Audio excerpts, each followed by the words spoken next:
If you always feel like you're the only one trying, then this is your sign to stop. Okay? And trust me, I know from firsthand experience just how tough it is to stop fighting over someone that is special to you.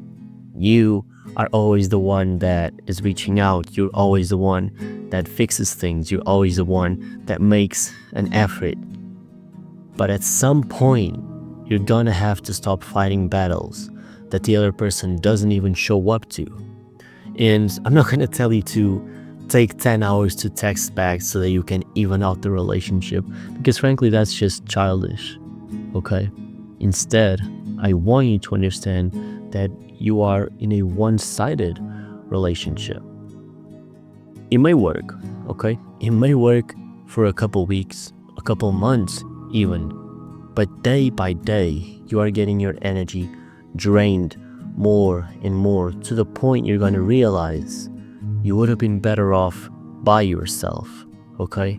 And a relationship shouldn't be about having the adorer and the adored, okay? It should be a mutual exchange of value between two people who love each other. And I'm tired of hearing this thing on the internet, which is, if he's not willing to make an effort, then he isn't the right one.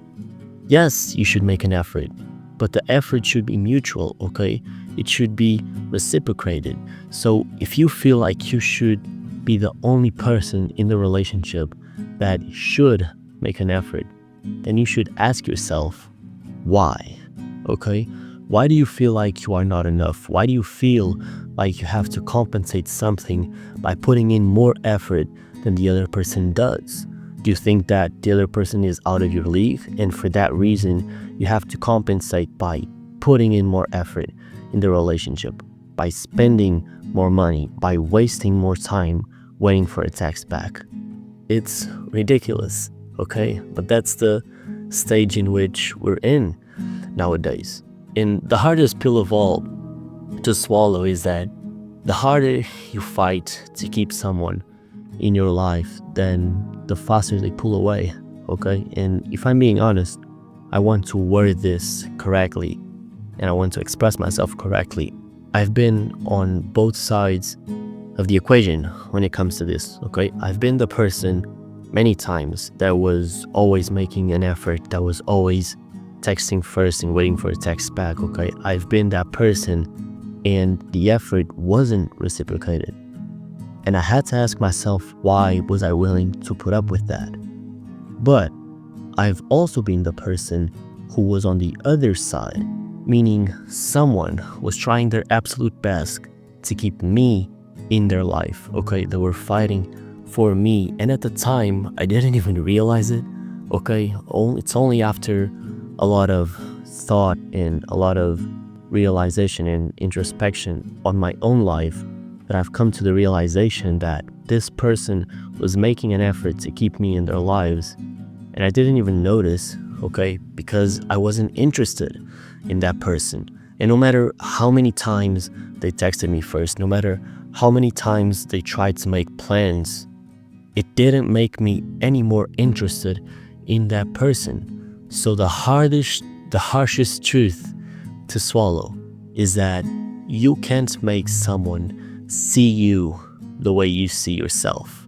If they don't see you as someone who is special, as someone that has a lot of value from the get-go, then you can't make them see that, no matter how nice or how sympathetic you are towards that person, okay?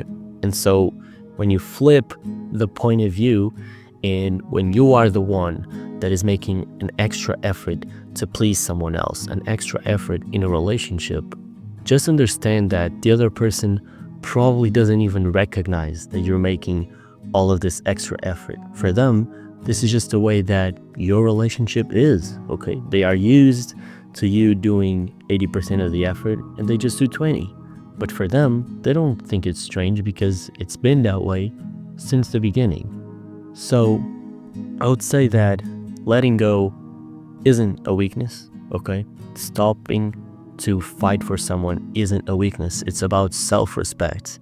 It's about understanding that you are worthy of being in a relationship that is 50-50, 50% effort from each side.